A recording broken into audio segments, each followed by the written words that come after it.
Eh bien, bonjour tout le monde, on se retrouve aujourd'hui donc pour une nouvelle vidéo où donc, je m'adresse cette fois-ci au terminal et nous allons parler donc, en fait ça va se faire en deux temps. Donc dans la première partie des exercices, on parlera donc du théorème des valeurs intermédiaires, enfin plutôt son corollaire, hein, le théorème de la bijection.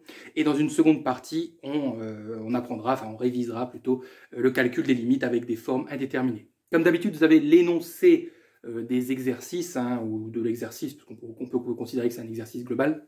Dans la description de la vidéo, juste en dessous, vous avez un lien, vous cliquez sur le lien et vous atterrissez immédiatement dessus. N'hésitez pas à mettre sur pause, hein, si vous voulez d'abord vous imprégner de l'exercice, le faire par vous-même, avant de regarder la correction qui va suivre. Alors donc pour le premier, donc on vous donne un tableau de variation. Donc là on s'intéresse, je vous l'ai dit, au théorème des valeurs intermédiaires, à son corollaire.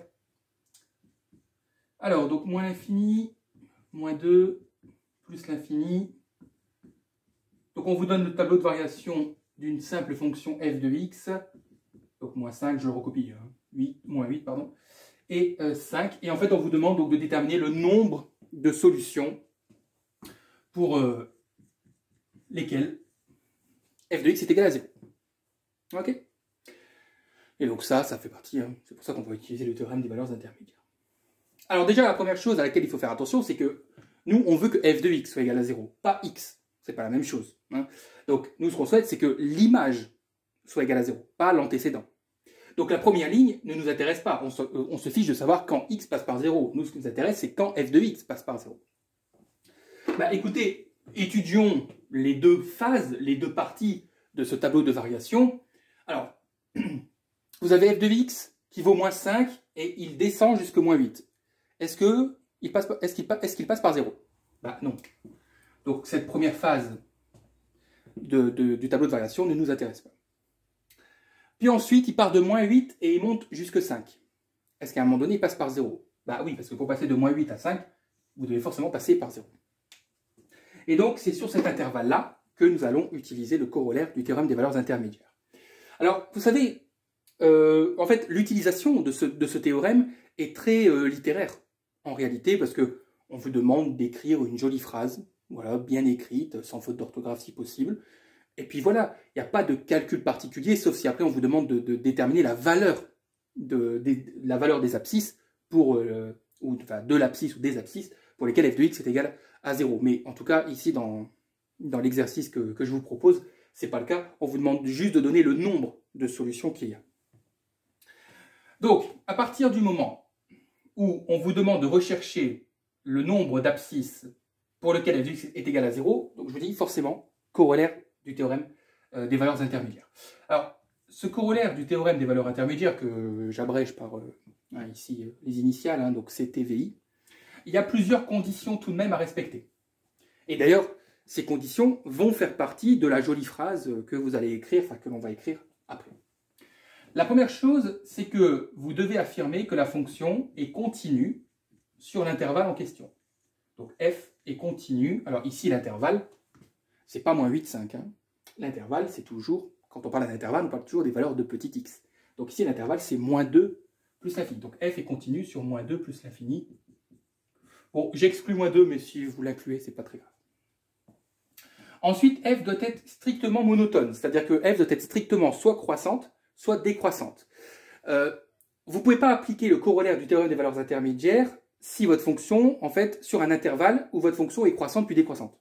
Okay, votre fonction doit être strictement monotone, c'est bien le cas, puisque sur l'intervalle, f est strictement croissante. Donc f est strictement croissante sur moins 2 plus l'infini. Ok.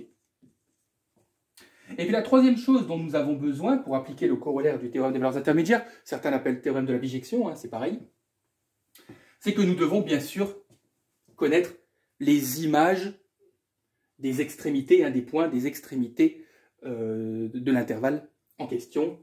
C'est-à-dire que nous devons connaître f de moins 2, bah, ça tombe bien, ça vaut moins 8.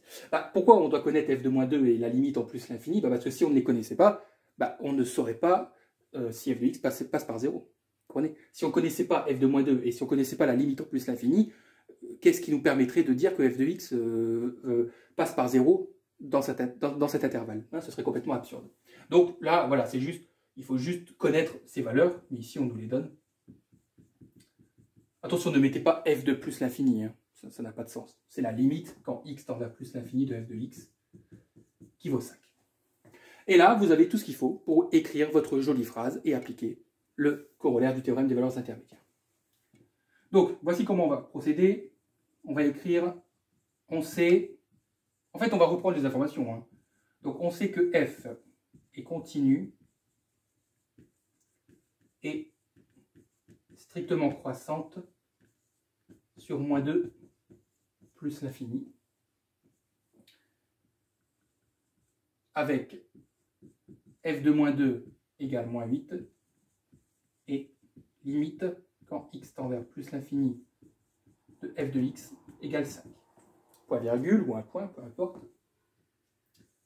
Donc, d'après le corollaire du théorème des valeurs intermédiaires, n'utilisez pas le théorème des valeurs intermédiaires. Pourquoi? Parce que le théorème des valeurs intermédiaires, lui, il est général. Lui, en fait, il nous permet d'affirmer qu'il y a au moins une solution de l'équation f de x égale 0. Au moins une. Mais on ne sait pas combien. Or, nous, sur notre intervalle, nous savons qu'il n'y en a qu'une. Vous comprenez? Puisque je vous ai dit que pour pouvoir l'utiliser, la fonction doit être strictement monotone. Donc, comme elle a un seul sens de variation, elle ne passera qu'une seule fois par 0. C'est pour ça qu'on utilise le corollaire. Parce que le TVI, lui, nous dit qu'il y a au moins une solution. Donc, il n'est pas complètement adapté à ce que l'on veut. C'est pour ça qu'au bac, parce que de toute façon, au bac, vous avez toujours un exercice sur les fonctions où, normalement, vous allez devoir utiliser le corollaire du théorème des valeurs intermédiaires et éviter d'utiliser le théorème. Utilisez bien le corollaire, c'est important. Donc, d'après le corollaire du théorème des valeurs intermédiaires, l'équation f de x égale 0 admet, et c'est là, écoutez que c'est important, admet une unique solution. On peut parfois on la note alpha. Souvent, hein, dans les exercices de bac, hein, si vous regardez dans les annales de bac, on la note alpha. Hein, donc, l'équation f de x égale 0 admet une unique solution. Sur, on peut même rajouter moins 2 plus l'infini. Voilà. OK?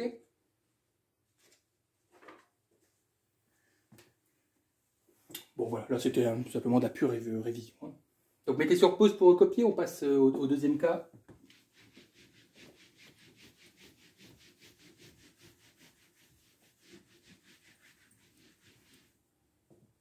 Bien, donc je vais reproduire hein, le tableau de variation, donc un petit peu plus grand.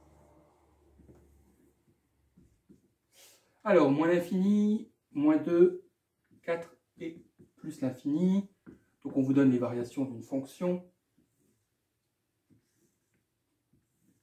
En fait, ce qu'on vous donne là dans l'exercice, c'est ce que vous allez devoir faire au bac. C'est-à-dire, là, ce qui est donné, en fait, on vous aurait posé des questions pour parvenir à ce tableau de variation. Et ensuite, vous posez une question, parce que souvent, en fait, au bac, il n'y a qu'une seule question sur le théorème des valeurs intermédiaires. Et en fait, voilà, une fois que vous aurez donc déterminé la dérivée, une fois que vous auriez donc déterminé la dérivée, puis établi le tableau de variation, on vous aurait posé en fait une question sur le théorème des valeurs intermédiaires. Ça se passe toujours comme ça. Mais là, bon, on passe cette étape et on vous donne directement le tableau de variation. Voilà. Et donc c'est la même chose, hein, on vous demande de déterminer le nombre de solutions pour lesquelles donc f de x est égal à 0. Bon, bah, on y va, on va faire comme tout à l'heure, on va déjà éliminer hein, les intervalles qui ne nous intéressent pas. Alors la fonction, donc sur moins l'infini moins 2, elle va de moins 1 à 2. Est-ce qu'elle passe par 0? Oui. Ok. Ensuite, elle part de 2 et elle descend jusqu'à moins 3. Bah oui, elle doit repasser par 0. Et ensuite, elle remonte à moins 1. Non, elle ne passe pas par 0 ici. Donc nous avons tout simplement deux corollaires hein, du théorème des valeurs intermédiaires à appliquer. Donc le premier, donc on y va tout de suite, hein, on sait que f de x est continu. C'est important, hein, la continuité c'est indispensable. On sait que f de x donc, est continu et strictement croissante sur moins l'infini moins 2,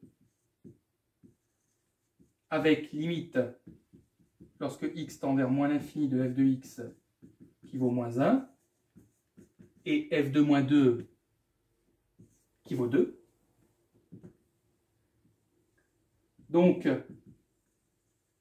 d'après le corollaire du théorème des valeurs intermédiaires, l'équation f de x égale 0 admet une unique solution sur moins l'infini, moins 2.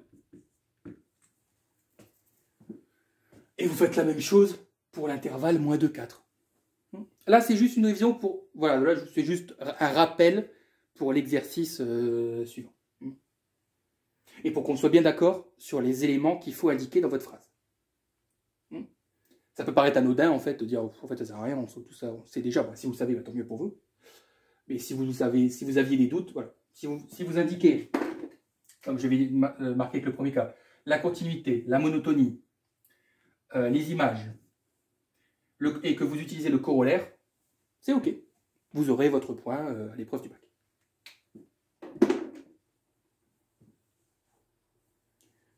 OK. Bon, donc on va passer à l'exercice suivant, où là, on va devoir nous-mêmes établir le tableau de variation, utiliser le corollaire, et déterminer la valeur, cette fois-ci, de l'abscisse pour lequel f de x vaut bien 0. Enfin, un encadrement, plutôt.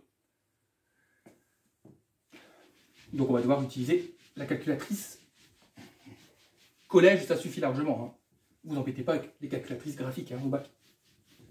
Enfin, oui, c'est facile. Ouais, ouais, non, peut-être pour tout ce qui est trigonométrie, peut-être ça peut aider. Alors, on vous donne une fonction. Donc, alors ça, c'est relativement simple, mais, regardez, lisez les questions, c'est relativement simple.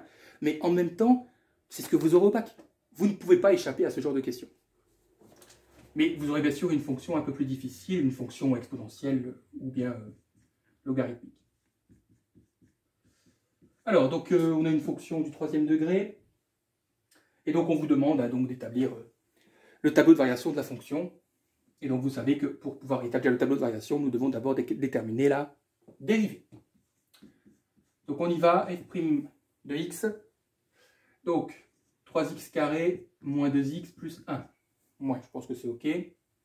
On va étudier le signe de la dérivée. Pour pouvoir étudier le signe de la dérivée, étant donné qu'on a un polynôme du second degré, on va d'abord déjà devoir résoudre l'équation. La dérivée est égale à 0. C'est indispensable.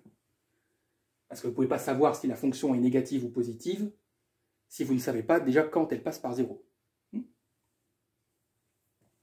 Donc là, on a un polynôme, donc delta, le discriminant, donc on aura 4 moins 4 fois 3, donc 4 moins 12, ce qui fait moins 8. Donc le discriminant est négatif, il n'y a pas de racine, il n'y a pas de solution. Donc on peut construire tout de suite le tableau de signes et le tableau de variation. F' de x, f de x. Alors quand il n'y a pas de solution, quand delta est négatif, quel est le signe de la dérivée? Quel est le signe du polynôme? Plutôt, ouais. Enfin oui, quel est le signe du polynôme? Et donc ici, quel est le signe de la dérivée? Il est toujours du signe de petit a. Hein, retenez-le, donc delta négatif, delta égale 0, c'est toujours le signe de petit a, donc c'est positif. Donc on a une fonction qui est croissante. Sauf que dans la question suivante, on va devoir affirmer qu'il y a une solution pour l'équation f de x égale 0. Oui, mais moi, f de x, il est là. Je sais que la fonction, elle est croissante. Mais encore faut-il vérifier si elle passe bien par 0, cette fonction. Vous comprenez? Parce que pour pouvoir utiliser dans la question suivante le corollaire du théorème des valeurs intermédiaires, bah, il faut connaître les images. En tout cas, ici, les limites. Donc, on doit déterminer deux limites. Je vais le faire ici. Donc, la limite quand x tend vers moins l'infini de f de x. Bon, c'est pas très compliqué. Pourquoi? Parce que lorsqu'on a des fonctions polynomiales, les limites en l'infini, on utilise le théorème du monôme de plus haut degré. C'est-à-dire que, attention, ça ne marche que quand x tend vers l'infini. Plus ou moins l'infini, peu importe, mais ça ne marche que en l'infini. En fait, la limite, donc quand x tend vers moins l'infini de f de x, ça se résume à la limite quand x tend vers moins l'infini. Donc, on applique le théorème du monôme de plus haut degré. Eh bien, en fait, on supprime tous les x avec les plus petites puissances. Et pour le dire autrement, on ne conserve que le x qui a la plus grande puissance. Donc, la limite de f, elle se résume uniquement à la limite de x au cube. Je ne conserve que le x qui a la plus grande puissance.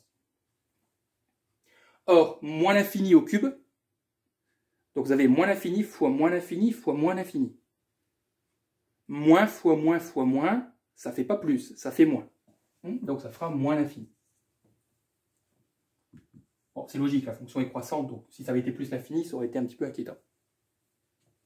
Et c'est pareil pour plus l'infini. En fait, la limite, quand x tend vers plus l'infini de f de x, théorème du monôme de plus haut degré, c'est la limite de x au cube. Et plus l'infini au cube, ça fait plus l'infini. C'est vraiment des petits exercices révision, hein, donc je considère que tout ça c'est un petit peu acquis, plus ou moins. Donc oui, forcément, la fonction va passer par 0, parce qu'en plus elle est continue, donc il n'y a pas de doute.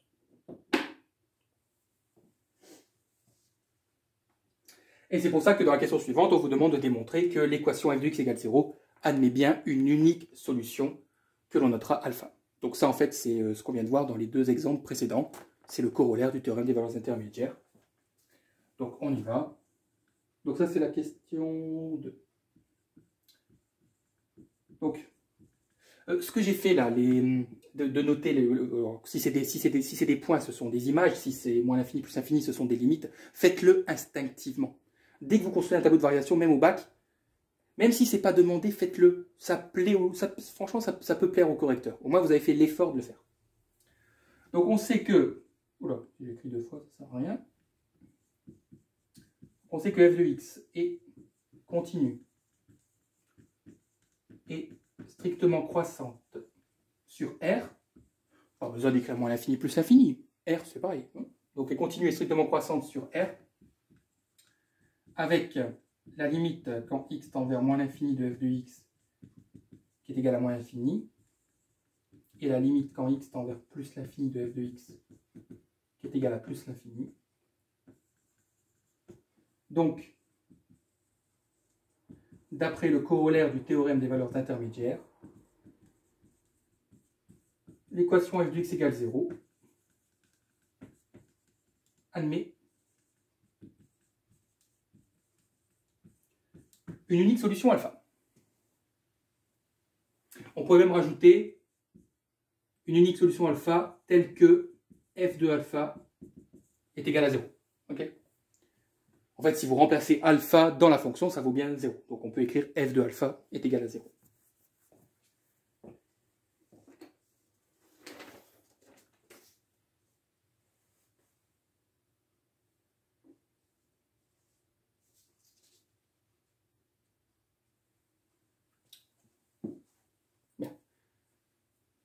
De toute façon, dès que dans un exercice, vous avez la question du style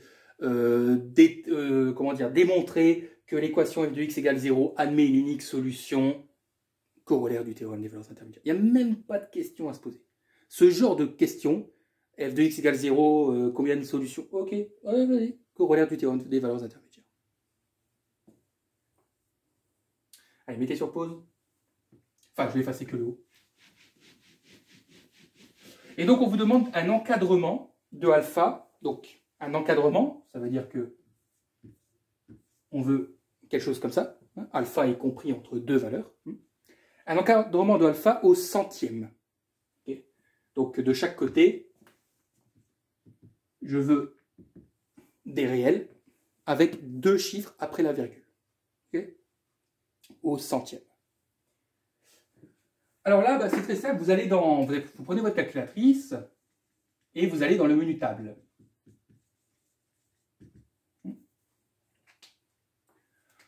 Dans le menu table, vous rentrez votre fonction.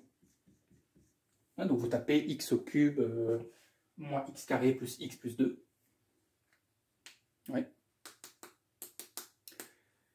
Et ensuite, il faut régler les valeurs de x et aussi régler le pas. C'est-à-dire qu'on vous demande une valeur minimale à partir en fait de laquelle votre calculatrice va calculer, les valeurs, les images, hein, en remplaçant les valeurs de x. Donc on vous demande le minimum de x, on vous demande le maximum et on vous demande aussi le pas. c'est-à-dire de combien en combien vous voulez aller. Donc, le minimum, le maximum, ce sont les valeurs de x entre lesquelles vous voulez que votre calculatrice détermine les images. Le problème, c'est que nous, on a un tableau qui va de moins l'infini à plus l'infini. Vous avez vu f de x. Donc, déjà, le x, il va de moins l'infini à plus l'infini, mais même f de x va de moins l'infini à plus l'infini. Alors, vous dites, attendez, je ne vais pas commencer à moins 10 000 et je vais finir à 10 000. Déjà, votre calculatrice, en fait, n'est pas assez puissante pour vous permettre un intervalle aussi large. Donc, il faut un intervalle assez court. Alors moi, je vous avoue que lorsque je l'ai fait, lorsque j'ai corrigé l'exercice en le faisant, j'y étais un petit peu à l'instinct. Hein, parce que je vous dis, vous ne savez pas quand votre fonction passe par 0. Vous ne savez pas si c'est entre moins 500 et moins 400, ou si c'est entre 1000 et 4000. Vous comprenez? On ne sait pas. Alors moi, c'est vrai qu'instinctivement, je ne sais pas pourquoi, j'ai commencé à moins 10,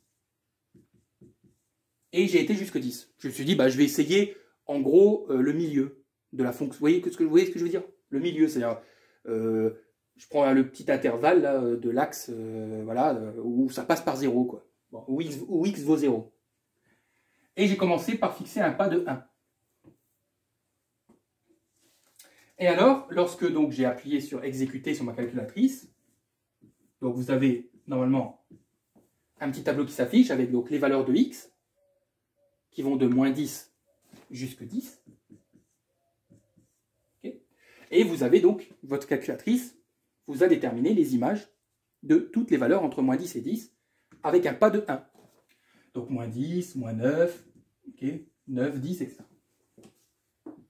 Et bien là, surprise, pour moins 1, si x vaut moins 1, y vaut moins 1, et ensuite pour 0, y vaut 2. Et donc c'est vrai que je dois le dire, coup de bol, coup de chance, on voit bien effectivement que f de x passe par 0 entre moins 1 et 2 ici. Okay. Donc j'ai réussi déjà à réduire fortement l'intervalle entre lequel la fonction passe par 0. Et franchement, c'est un coup de bol. Hein. Ça aurait pu être, mais c'est pas grave, parce qu'après, vous le voyez. Par exemple, pour une autre fonction, si pour moins 10, la valeur de la fonction ça aurait été moins 10 000, vous vous doutez bien qu'on est encore loin de 0. Donc dans ces cas-là, il faut plutôt commencer les valeurs à, je sais pas, 40, 50. Et si à 40, 50, vous êtes encore, je sais pas moi, si la fonction vaut encore 500, vous savez que vous devez encore pousser plus loin. Il faut tâtonner, comme on dit. Mais là, c'est vrai que c'est un coup de bol. Et donc à partir de là, je sais que ma fonction passe par 0 entre x égale moins 1 et x égale 0. Donc ce que j'ai fait, c'est que j'ai modifié les paramètres de l'exécution du programme. Le minimum, j'ai évidemment mis moins 1, le maximum 0. Et là, j'ai mis le pas, puisque je vous rappelle que nous, on veut un encadrement au centième. Donc le pas, j'ai réglé à 0,01. Et une fois que j'ai exécuté, eh bien, pour moins 0,82, vous obtenez moins 0,043. Et pour moins 0,81, vous obtenez 0,00246. Et donc là, vous êtes sûr que votre fonction passe par 0, à peu près ici. Okay, votre fonction passe de moins 0,043 à 0,00246. Donc on peut dire que alpha, attention, hein, s'il vous plaît, alpha c'est une abscisse, c'est pas une ordonnée. Hein, on est d'accord, donc alpha c'est la première colonne, pas la deuxième. Donc alpha est compris entre moins 0,82 et moins 0,81. Ok. Voilà comment on procède. Vous tâtonnez, sauf quand vous avez des intervalles très courts, où là, voilà, il n'y a pas de souci. Si je savais que la fonction passait par 0 entre entre moins 8 et moins 7, j'aurais pu tout de suite là, trouver le résultat rapidement. Mais pour des fonctions comme dans notre cas là, où c'est un petit peu large, là, je dis, à part le coup de chance, il faut tâtonner. Je vous conseille de commencer par un pas de 1 et de le réduire progressivement pour soulager vos calculatrices. Voilà, voilà, pour cet exercice. Et donc là, on va passer au calcul de limite, avec bien sûr des petites formes à déterminer. Sinon, ce ne serait pas amusant.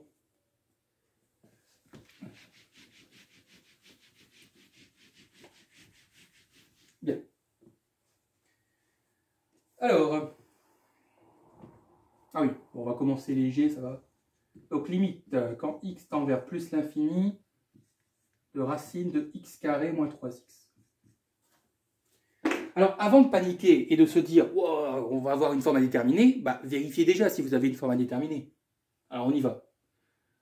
Plus l'infini au carré, ça fait plus l'infini. Moins 3 fois plus l'infini, ça fait moins l'infini. Et donc, on a plus l'infini, moins l'infini. Donc, oui, c'est une forme à déterminer en soi. On est d'accord. Plus l'infini, moins l'infini, c'est une forme à déterminer. Mais, vous allez voir que nous allons pouvoir lever la détermination assez rapidement. Pourquoi? Bah, je ne vais pas m'occuper de la racine. La limite quand x tend vers plus l'infini de x carré moins 3x. Vous voyez, je prends que le contenu qui est à l'intérieur de la racine. Je vous rappelle que lorsque x tend vers l'infini et que vous avez des fonctions polynomiales, okay, donc x tend vers l'infini plus polynôme, peu importe le degré, hein, peu importe le degré, tant que c'est une fonction polynomiale, vous appliquez le théorème du monôme de plus haut degré.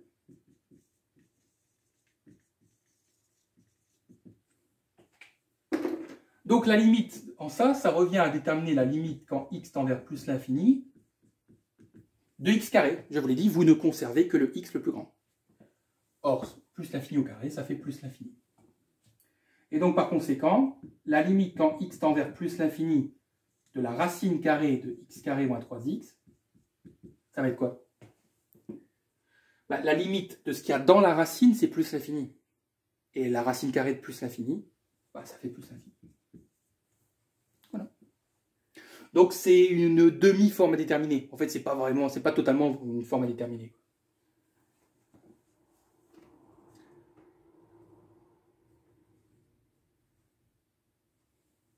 Ça va? Alors la seconde, bon, elle est facile, vous allez voir.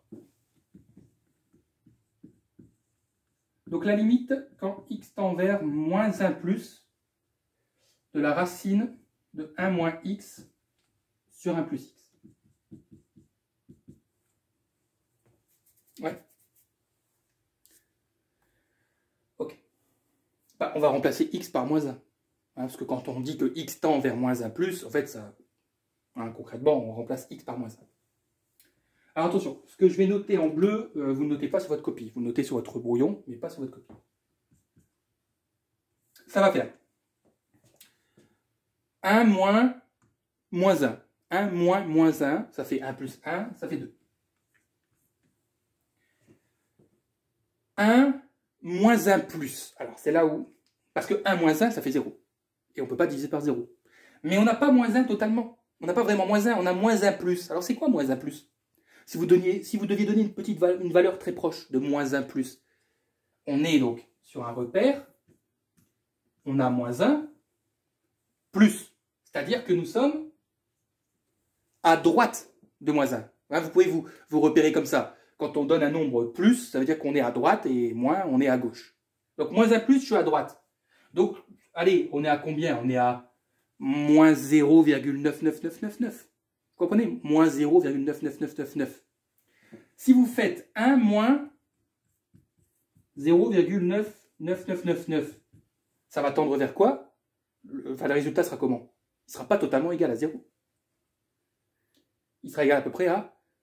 Ben, il sera égal à 0,0000 et vous allez avoir un 1 au bout. Autrement dit, en mathématiques, nous disons que ça fait 0 plus. On est très proche de 0. Mais on est à droite de 0. Hein. On est du côté positif. Mais très très très proche de 0. Vous comprenez? Donc je répète, moins 1 plus, on est à droite de moins 1. Autrement dit, on est sur une valeur qui vaut moins 0,999999. 1 moins 0,999, on est donc forcément on obtient un résultat qui est très proche de 0, mais qui est quand même positif. 0 plus. Et donc on a la racine de 2 sur 0 plus. Après, ne vous inquiétez pas, je vais le noter de manière conventionnelle. Hein. 2 sur 0 plus. Si vous hésitez, pour ceux qui se disent, moi j'ai du mal, je ne sais pas, à chaque fois, quand je divise par 0 plus 0 moins plus l'infini, quoi, ça, ben, faites un test sur votre calculatrice. Faites 2 divisé par... Alors, n'allez pas trop loin, parce que sinon, il sera marqué math error. Mais faites simplement 2 divisé par 0,000001. Mettez, allez, 6 zéros derrière la virgule et un 1 au bout. Et bien, vous allez avoir un nombre qui va être gigantesque. Ok? Vous allez tomber sur du 1 million, quelque chose de 2 millions, un truc comme ça. Ok? Donc, si on divise par un nombre qui est encore plus proche de 0, si maintenant on prend 0, on prend 1000 zéros et un 1, et bien on aura un nombre qui est encore plus gigantesque. Et donc vous vous doutez bien que ça équivaudra à la racine de plus l'infini. Okay, 2 sur 0 plus, ça fait plus l'infini. Ouais. Parce que ça tend vers un nombre qui est gigantesque. Et la racine de plus l'infini, on a dit que c'était plus l'infini. Maintenant, conventionnellement, comment on va rédiger ça? Eh bien, on va séparer tout simplement en deux. Donc, on va déterminer la limite quand x tend vers moins 1 plus de 1 moins x. Ça fait 2. En fait, oui, on recopie correctement et joliment la chose. Hein. 1 plus x, ça fait 0 plus. Et donc, on conclut.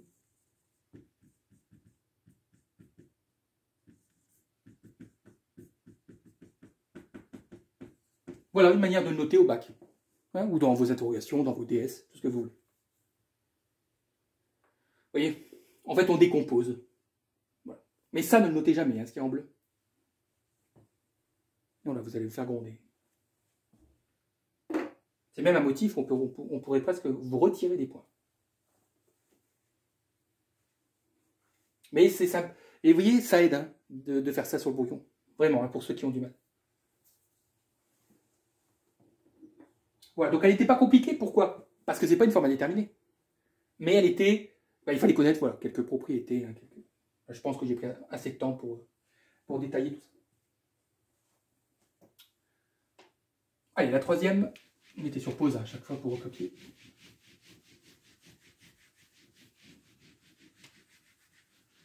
Alors la troisième, ça y est, on attaque quand même...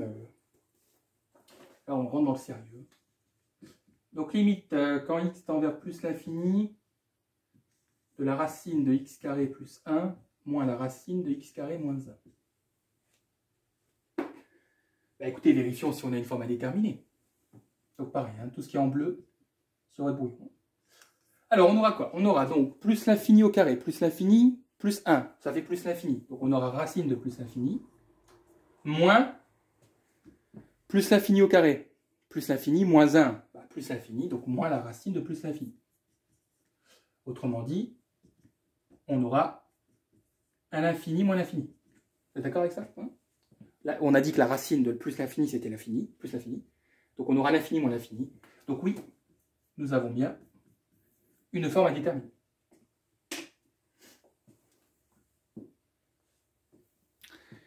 Et là, je veux que vous notiez précieusement ce que je vais vous dire sur votre feuille pour ceux qui ne le savent pas, pour ceux qui ont des doutes, pour ceux qui hésitent et qui ont du mal avec les limites. Notez-le en rouge, tout ce que vous voulez, mais vous devez le garder en tête jusqu'au jour du bac. Parce que ça, normalement, vous allez forcément tomber sur au moins une limite à déterminer. Notez bien. Lorsque vous avez une forme indéterminée, avec des racines carrées, dans une majorité de cas, nous allons utiliser ce qu'on appelle la quantité conjuguée. La quantité conjuguée. D'ailleurs, ce serait bien que je ne fasse pas de faute d'orthographe non plus. La quantité conjuguée. Vous allez voir ce que c'est la quantité conjuguée. Je ne le dis pas tout de suite, mais notez-le s'il vous plaît. FI plus racine carrée égale quantité conjuguée, 80% des cas. Voilà, terminé. Demandez d'ailleurs à votre enseignant, hein, si vous avez vu cette vidéo mais que vous voulez être rassuré, vous allez voir qu'il va vous dire la même chose. Pour les limites de terminale, bien sûr pour les limites ensuite, si vous êtes des écoles d'ingénieurs, je ne vous dis pas que 80% des formes indéterminées avec des racines carrées passent par la quantité conjuguée. Voilà, on va se calmer, hein, je parle d'un niveau de terminale. Alors écoutez, la quantité conjuguée, c'est pas très compliqué. Je vais prendre ça là. Enfin, je vais prendre ce qu'on appelle la fonction. Je vais l'appeler f de x. Ouais. Donc je recopie, hein, mais je veux juste dire que voilà, c'est une fonction. De toute façon, c'est le cas, c'est une fonction. Alors, avant de déterminer la limite, nous allons devoir réécrire la fonction. C'est-à-dire quoi, monsieur? On va la transformer? Bah non, on ne peut pas transformer une fonction. Une fonction, elle doit toujours rester la même. Hein, je ne sais pas moi, si votre fonction c'est x, vous n'avez pas le droit de dire que du coup, elle devient x carré. Bah, du coup, ce n'est pas la même fonction. Donc, je ne suis pas en train de dire qu'on va la modifier dans son expression. On va la transformer. C'est pas pareil.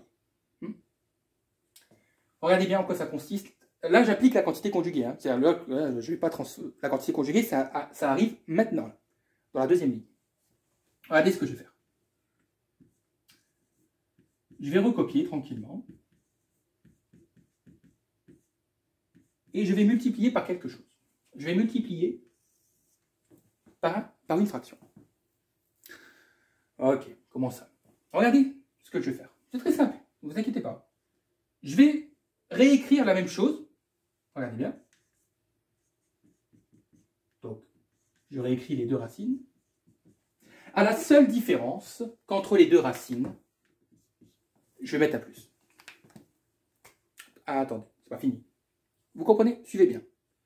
Je réécris ma fonction et je multiplie par une fraction dont le numérateur, c'est la même chose, mais au lieu du moins, j'ai un plus. Je dis tout de suite, si vous aviez eu un plus là, vous auriez mis un moins. C'est-à-dire vous inversez le signe. Vous réécrivez votre fonction, mais vous changez le signe qui est au milieu. Et vous allez diviser, vous savez par quoi? Par la même chose.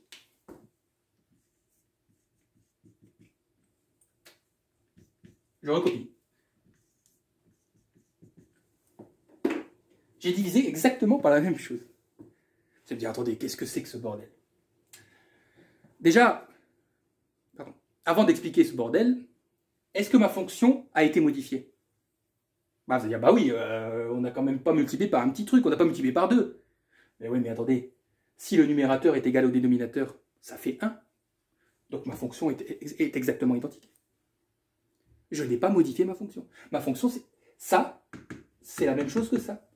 Parce que ça fait 1. Ah, ok. Alors pourquoi on a fait ça? Bah, parce que vous ne voyez pas que au numérateur, on a une identité remarquable, a moins b facteur de a plus b.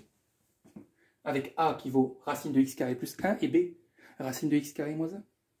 Autrement dit, ça fois ça, c'est une identité remarquable, a moins b facteur de a plus b. Or, a moins b facteur de a plus b, c'est a carré moins b carré. A moins b facteur de a plus b, c'est a carré moins b carré. Bien sûr, vous remettez le dénominateur. Hein. Si vous avez compris la quantité conjuguée. Hein. Il n'y a rien de plus difficile. C'est pas plus difficile que ça. Ok, mais où vous voulez en venir? Alors, attendez. Vous avez des racines au carré. Qu'est-ce qui se passe? Eh bien oui, la racine et le carré, ça s'annule. Donc autrement dit, il va rester x carré plus 1 moins x carré moins 1. Vous enlevez la racine et vous enlevez le carré. Les deux s'annulent. C'est comme une exponentielle et un logarithme. C'est pareil, n'est pas rien. Bon, ce qui est toujours chiant, c'est de recopier le dénominateur à chaque fois. Voilà. Ok, mais où vous voulez en venir? Attendez. Vous allez avoir x carré moins x carré. Ah bah ça disparaît. 1 plus 1. Donc au numérateur, il restera 2. Et vous ne touchez pas au dénominateur. Cette fonction-là, c'est exactement la même que celle-ci. Vous n'avez pas modifié la fonction, vous l'avez transformée dans son écriture. Ok. Et alors? On y arrive. Oui, je sais, je fais les questions et les réponses. Hein. Allons-y. Puisque ça, c'est la même chose que ça, calculons la limite de ça. Donc la limite de ça, ça revient à calculer la limite quand x tend vers plus l'infini de 2 sur racine de x carré plus 1 plus racine de x carré moins 1. Ouais, mais c'est peut-être encore une forme à déterminer. Non, je pense pas. Plus l'infini plus 1, plus l'infini moins 1, plus l'infini plus l'infini, ça fait plus l'infini. Autrement dit, ça, sur votre brouillon, vous arrivez à ça.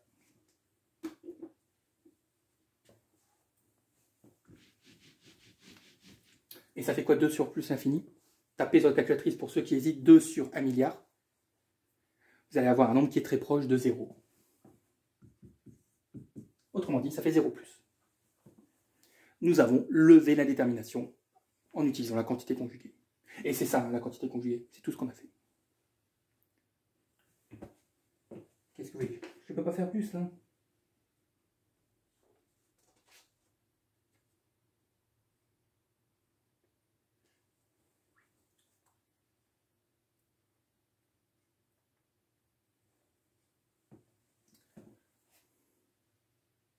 Ça va?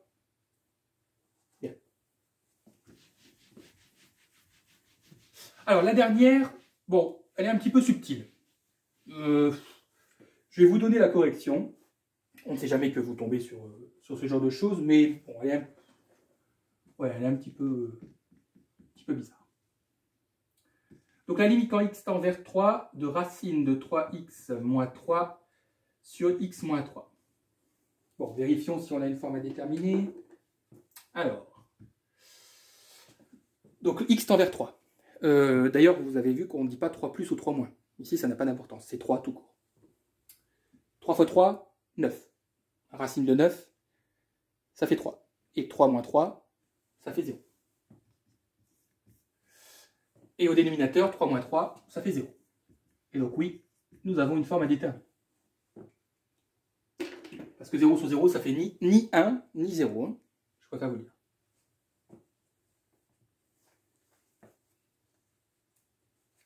Bon, elle est bizarre. Regardez la correction. Parce que là, je ne peux pas vous donner d'indication.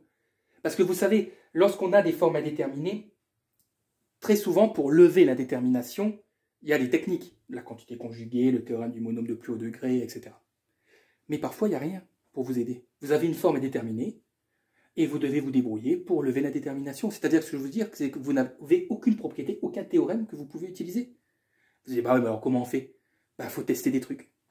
Non, mais je suis vraiment désolé. Il faut tenter des trucs. Il faut essayer de voir si on ne peut pas transformer. Encore une fois, on va transformer la fonction, hein. Mais il faut essayer de voir comment on peut la transformer intelligemment, logiquement. Vous voyez, il n'y a vraiment rien qui peut vous... Il y a seulement votre instinct, votre intuition qui peut vous dire, bah tiens, là, on va lever la détermination de cette manière-là. Donc on va considérer que f de x, c'est... voilà, on va dire que c'est une fonction. Alors, bon, racine de 3x, je peux couper en deux. Dans le sens que c'est racine de 3 multiplié par la racine de x. Ok. Bon, ça va? Oui. 3, vous êtes d'accord avec moi que c'est la racine de 3 au carré. Suivez bien. Hein. 3, je peux lui dire que c'est racine de 3 au carré. Ouais, ok. Et x moins 3, bah, je peux le transformer en une identité remarquable. En fait, je peux considérer que ça, c'est a carré moins b carré. Et donc, regardez, en le notant, vous allez peut-être mieux comprendre. Et donc, dire que c'est racine de x moins racine de 3, facteur de racine de x plus racine de 3. Vous comprenez? En fait, vous voyez, si vous utilisez l'identité remarquable a moins b facteur de a plus b, vous revenez bien à x moins 3. Vous voyez, donc là, moi, ce que j'ai fait, c'est que j'ai mis des racines partout. Vous avez compris l'idée, hein, un petit peu là, je pense que vous commencez. J'ai mis des racines partout. Donc, j'ai coupé la première en deux. Hein. La 3, j'ai dit que c'est racine de 3 au carré. Et là, bah, j'ai mis une identité remarquable. Et ce qui est bien, c'est que, regardez, au numérateur, on peut factoriser par racine de 3. Parce que racine de 3 au carré, c'est racine de 3 fois racine de 3. Donc, je peux factoriser par racine de 3 et dire que c'est racine de 3 facteur de racine de x moins racine de 3. Le tout sur racine de x moins racine de 3 facteur de racine de x plus racine de 3. Ouais. Si vous suivez, c'est pas compliqué, mais il fallait le voir, il fallait le savoir. Et du coup, vous regardez ce qui est génial, c'est que la racine de x moins racine de 3, là, elle s'annule avec celle-ci. Parce que comme on n'a que des multiplications, on peut simplifier ce qui est identique au numérateur et au dénominateur. Donc, il va rester racine de 3 sur racine de x plus racine de 3. Et là, si vous calculez la limite quand x tend vers 3, Bah là, c'est pas une forme indéterminée, hein. Ça fait racine de 3 sur racine de 3 plus racine de 3. Je remplace x par 3. Donc ça fait racine de 3 sur 2 racines de 3. Donc les racines de 3 s'annulent. Et ça fait 1/2, en fait. Voilà. J'étais un petit peu vite parce que je vous dis, je sais pas quoi vous dire d'autre à part regarder la correction. Et vous verrez qu'il n'y a rien de compliqué. Il fallait juste penser à ça. Si vous aviez la deuxième ligne, après, hop, ça coule de source. Comme la cristalline. Bon, et là, si vous n'êtes pas sûr, bah, vous tapez sur votre calculatrice racine de 3 sur 2 racines de 3 et elle vous affichera 1/2. Hein, si vraiment vous avez... Encore quoi que vous, si vous laissez ça comme ça, c'est pas mauvais. Hein. Je veux dire, c'est pas faux. Hein. C'est aussi un bon résultat. Hein. Voilà, bon, ça, il faut le savoir. Hein. Quand vous n'avez que des multiplications, vous pouvez simplifier ce qui est identique au numérateur et au dénominateur. Ça, normalement, c'est OK. Hein. Mais bon, c'est vrai que c'est la deuxième ligne là, de calcul qui... Voilà. OK. Donc, je voulais vous la donner au cas où vous tomberiez sur ce genre de cas. Il n'est pas à l'abri. Bien, donc c'est tout pour aujourd'hui. Hein. N'hésitez pas à mettre un petit like et à vous abonner. Hein, pour soutenir la chaîne, ça fait toujours plaisir. Et on se retrouve très vite pour de nouvelles vidéos.